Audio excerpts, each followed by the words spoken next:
इतना होता है कि अपनी चॉइस अपनी पसंद कभी नहीं बताते। श्रोताओं, बेटा कह देगा बोले आज फलानी सब्जी बननी चाहिए, बाप भी कह देगा, सब कह देते हैं, लेकिन बिटिया कभी अपने मुखार बिंद से ये नहीं कहती कि आज फलानी सब्जी बनाओ, मुझे अच्छी लगती है।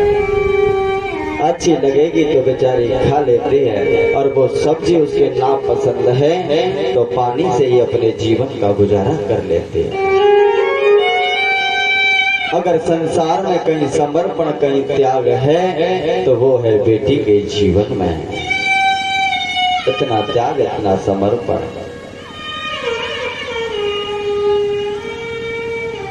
ऐसी बिटिया के लिए यदि कोई बाप धन दौलत के लोभ में आकर के, लालच में आकर के अपनी बेटी को दारूबाज के साथ दे देता है, अभिमानी व्यक्ति को सौंप देता है, कुकर्मी को सौंप देता है, उस पिता के जीवन का पता नहीं क्या होगा। पिताओं से निवेदन करूंगा, हमेशा ये देख करके चलो कि हमारी बेटी का सिद्धांत, स्वभाव, नेचर कैसा है, इसके लिए कैसा वर चाहिए। ऐसा नहीं कि संपत्ति के लोभ में आकर के अपार संपत्ति है, धन दौलत है, खेती बंगला अपार है, बेटी सुखी रहेगी, धन दौलत में रहेगी, मार्बल के मकान में रहेगी, अरे क्या करेगी उसका? मकान को ओढ़ेगी, चाटेगी, बिछाएगी, क्या करेगी उसका? यदि उसके मेल का उसका पति नहीं है, उसके सिद्धांत का, उसके नेचर का उसका पति नहीं है, उसकी उम्र का नहीं, तो क्या करेगी? कहते हैं श्रोताओं, जब भी अपनी बेटी के लिए वर देखने के लिए जाओ तो ABCDओं को याद कर लो। एक दिन मैंने आप लोगों को गिनती सिखाई थी, आज ABCD पढ़ाता हूँ। बेटी के लिए जब भी वर देखने के लिए जाएं तो ABCD याद करके जाएं। सबसे पहले आती है ए माने होता है एज, ए होती है एक, ए माने होता है एज माने होती है उम्र। घर से निकलने से पहले अपनी बेटी की तरफ झांक कर के देखना चाहिए उस बाप को कि मेरी बेटी की उम्र कितनी है, आखिर इसके लिए कितनी उम्र का वर श्रेष्ठ रहेगा। ये नहीं बिटिया की उम्र 16 साल की है और धन दौलत के लोभ में आकर के 30 साल का वर देख लिया, चलेगा नहीं रिश्ता। वो बेटी तो मैं मुख से तो कुछ कहेगी नहीं, क्योंकि वो जानती है कि मेरे पिता को कष्ट होगा, दुख होगा, लेकिन उसकी आत्मा न जाने क्या आशीष दे करके जाए। उसके बाद आती है बी माने होता है ब्यूटीफुल, यानी कि सुंदरता। हर बाप को अपनी बेटी की सुंदरता देखनी चाहिए कि मेरी बेटी की सुंदरता कैसी है, मेरी बेटी सांवली है, गोरी है कि काली है, कैसी है। मान के चलो कि हमारी बेटी तो सुंदर है और हमने धन के लोभ में आकर के अपनी बेटी के लिए कई जैसा लड़का देख लिया, काला भिजुम, कि धन दौलत में ऐश करेगी, मौज करेगी, आनंद करेगी। भैया जो बेटी अपने पति के साथ में जाने में भी एलर्जी महसूस करे, वो उस संपत्ति को क्या ओढ़ेगी, क्या बिछाएगी, क्या करेगी उस संपत्ति का। उसके बाद आती है सी माने होता है करेक्टर, और करेक्टर माने होता है चरित्र। हर बाप को घर से निकलने से पहले अपनी बेटी का चरित्र देख लेना चाहिए कि मेरी बेटी भगवान के व्रत करती है, उपवास करती है, गीता का पाठ करती है, रामायण पढ़ती है, भक्ति भाव में रहती है, संतों की सेवा करती है, तो मेरी बेटी के लिए कैसा परिवार चाहिए। ये नहीं कि हमारी बेटी तो भगवान की पूजा करती है, चिंतन मनन करती है, ठाकुर जी की सेवा करती है और उस घर में पौआओं की सेवा होती हो, ऐसे घर में बेटी सुखी नहीं रह सकती, चाहे अरबों की खरबों की संपत्ति क्यों ना हो। उसके बाद आती है डी माने होता है डिमांड और डिमांड माने होता है मांग आज जो आज चल रही है। उसके बाद डी को याद कर ले। डी माने होता है डिमांड, यानी कि लड़के वाले से पहले ही जाकर के पूछ ले कि तू अपने बेटा को कितने रुपए में बेचेगा, कितने रुपए में बेचेगा तू अपने बेटे को। धन्य श्रोता वैसे आज बेटा वालाओं ने गांव गांव में जिस प्रकार सब्जी मंडी में सब्जी बिकती है उसी प्रकार अपने बेटों को बेचा जा रहा है,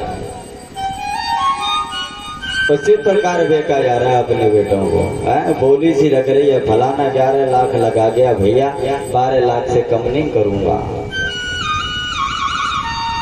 जो बाप अपने बेटे के लिए दहेज मांगता है और दहेज लेकर के बेटी लेता है या अपने बेटे को बेचता है श्रोताओं, फिर बाद में वही बाप ये कहता है कि अब तो सास की मानता है, ससुर की मानता है, हमारी नहीं मानता। अरे पगले, तूने तो अपने बेटे का सौदा कर दिया, बेच दिया, तो वो सास की ही मानेगा, वो तेरी नहीं मानेगा। तूने तो बेच दिया, उसका सौदा कर दिया, वो तू लगता कौन है उसका? कुछ भी लगता। लेकिन श्रोताओं, YouTube चैनल के माध्यम से मैं केवल यही कहना चाहूंगा सभी लोगों से, जहां भी दहेज देकर के शादी हुई है वो बेटी आज तक सुखी नहीं रही है। जहां भी दहेज देकर के शादी हुई है, देखो माँ सीता को ले लो, कहीं दूसरी जगह मत भटको। माँ सीता का जब विवाह हुआ तो भगवान राम को अपार दहेज दिया गया था, हाथी घोड़ा रथ बहेली है, तो माँ सीता के जीवन में क्षण भर भी सुख नहीं आया था। चलो द्रौपदी को ले लो, द्रौपदी का जब विवाह हुआ था पांडवों के साथ में, तो उसके भी जीवन में पल भर के लिए सुख नहीं आया। इतिहास गवाह है, घर से नहीं कह रहा हूं, इतिहास गवाह इस चीज के।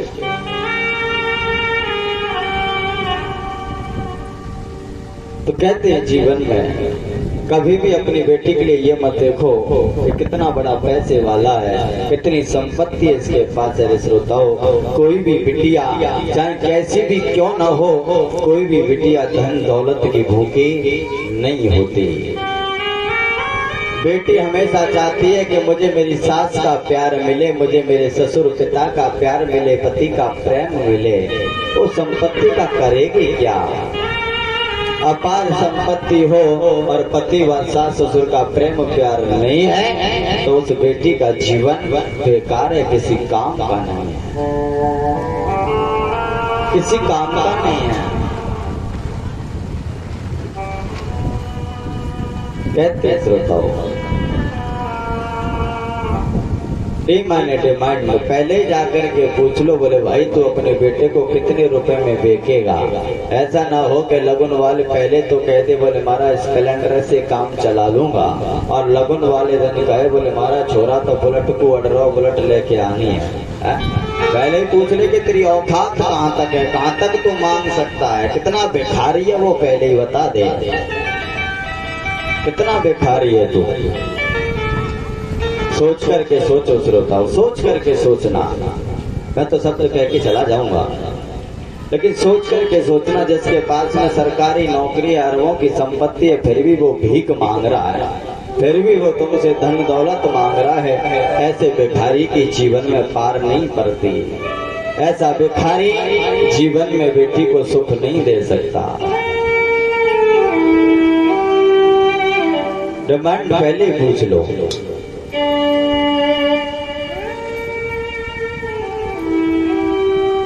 A B C D, इसके बाद आती है E। ए आती है और ए माने बनता है एजुकेशन, शिक्षा। ए माने बनती है एजुकेशन, एजुकेशन यानी कि शिक्षा, पढ़ाई। हर बाप को घर से निकलने से पहले अपनी बेटी की पढ़ाई के बारे में देखना है, शिक्षा के बारे में देखना है कि हमारी बेटी कितनी पढ़ी लिखी है। मान के चलो कि हमारी बिटिया ने MA BA पास कर रखी और धन दौलत के लोभ में आकर के अगर आपने गमार देख लिया तो उस बेटी का जीवन सुखी नहीं बीत सकता। अगर हमारी बेटी कम पढ़ी लिखी और आपने धन दे करके पढ़े लिखे लड़के को खरीद तो लिया, नौकरी वाले को खरीद तो लिया, लेकिन दोनों का मन नहीं मिलेगा, मन नहीं मिलेंगे, और जहाँ मन नहीं मिलेंगे वहाँ बेटी सुखी नहीं हो सकती।